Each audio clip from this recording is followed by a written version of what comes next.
Dopamine आखिर होता क्या है? ज्यादातर लोग सोचते हैं कि डोपामाइन मतलब प्लेजर, लेकिन सच ये है कि ऐसा नहीं है। डोपामाइन खुशी के बारे में नहीं है, ये एंटिसिपेशन के बारे में है। ये वही केमिकल है जो तुम्हें रिवॉर्ड ढूंढने के लिए मजबूर करता है, फोन चेक करने के लिए, नोटिफिकेशंस खोलने के लिए, या केक का एक और टुकड़ा खाने के लिए। आज हम ब्रेक डाउन कर रहे हैं डोपामाइन डिटॉक्स बाय थिबॉट म्यूराइस, एक पावरफुल नो नॉनसेंस गाइड जो सिखाती है कि प्रोक्रेस्टिनेशन कैसे रोकें, अपने फोकस पर दोबारा कंट्रोल कैसे लें, और अपने दिमाग को उन हार्ड चीजों के लिए ट्रेन करें जो असल में जिंदगी में मैटर करती है।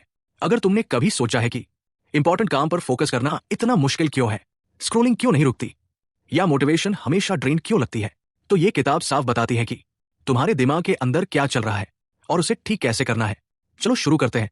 डोपामाइन की हिडन रोल। तो सबसे पहले, डोपामाइन असल में है क्या? ज्यादातर लोग मानते हैं डोपामाइन प्लेजर, लेकिन ये पूरी सच्चाई नहीं है। डोपामाइन खुशी नहीं है, ये एंटिसिपेशन है।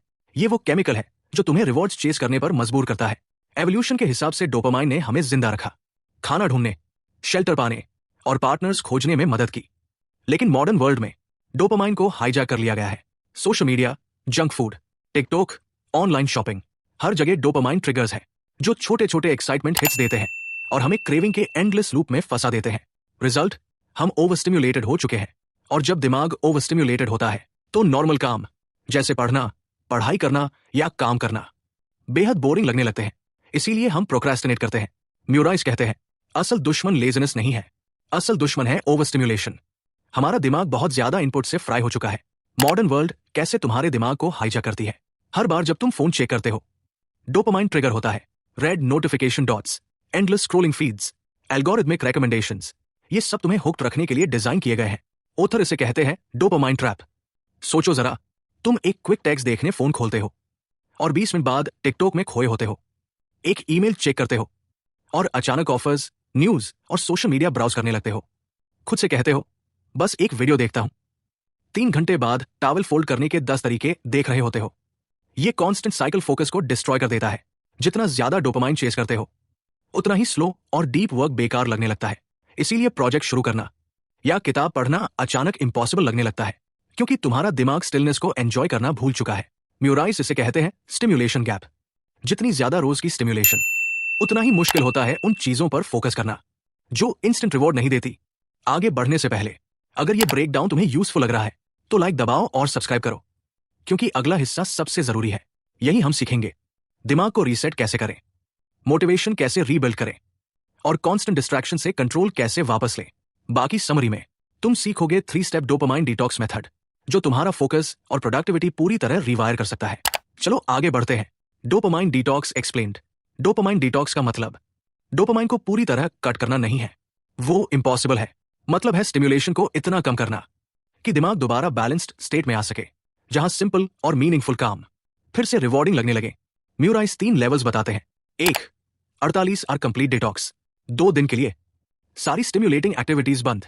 मतलब no social media, no internet, no sugar, no music, no phone, no TV, no video games, no news.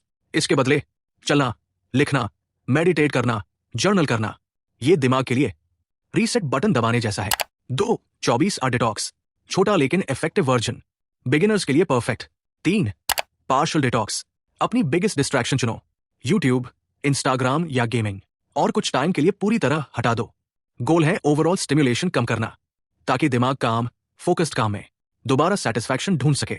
Detox के बाद पढ़ना या लिखना जैसे सिंपल काम अचानक रिवॉर्डिंग लगने लगते हैं, क्योंकि अब कंपटीशन हाई इंटेंसिटी इनपुट से नहीं होता। 3 step method. Step 1, biggest distraction पहचानो। खुद से पूछो, अगर मैं एक चीज छोड़ दूं तो मेरे फोकस पर सबसे ज्यादा पॉजिटिव असर किसका होगा? फोन, ईमेल या नेटफ्लिक्स, कुछ भी हो सकता है। स्टेप 2, फ्रिक्शन बढ़ाओ। डिस्ट्रैक्शन तक पहुंचना जितना मुश्किल होगा, तुम उतना कम उसे यूज करोगे। जैसे नोटिफिकेशंस ऑफ करो, फोन दूसरे कमरे में रखो, साइट ब्लॉकर्स यूज करो, या इंटरनेट तक पहुंचना फिजिकली मुश्किल बना दो। म्यूराइस तो राइटिंग डेज में वाईफाई राउटर ही हटा देते हैं। स्टेप 3, डे क्लीन स्टार्ट करो। सुबह सबसे पहले क्या करते हो, वही तुम्हारे फोकस का टोन सेट करता है। अगर उठते ही फोन देखा तो डोपामाइन लूप तुरंत शुरू। इसके बजाय मॉर्निंग रूटीन बनाओ, journaling, stretching, meditation, gratitude writing, काम करना और प्रोक्रेस्टिनेशन हराना। जब दिमाग शांत हो जाता है, तब हार्ड काम करने का समय होता है। म्यूराइस की एडवाइस सिंपल लेकिन पावरफुल है। दिन को इंटेंशनली प्लान करो। 3 इंपॉर्टेंट टास्क चुनो, सबसे मुश्किल वाला पहले करो। शॉर्ट बर्स्ट्स में फोकस करो। 35 मिनट का डीप वर्क 5 घंटे के डिस्ट्रैक्टेड काम से बेहतर है। ओपन सिस्टम्स जैसे social media, YouTube, email avoid करो। क्लोज्ड सिस्टम्स जैसे Word, Notion, paper notes use करो। Productivity formula, focus into consistency into impact. Relapse से कैसे बचें? डिटॉक्स के बाद तुम काम, क्लियर और फोकस्ड फील करोगे, लेकिन चैलेंज है वापस गिरना नहीं। रूल्स: 1. अवेयर रहो। 2. गिल्ट मत लो, तुरंत रीस्टार्ट करो। 3. मान लो कि दुनिया तुम्हारे फोकस के खिलाफ है। 4. रिलैप्स ट्रिगर पहचानो।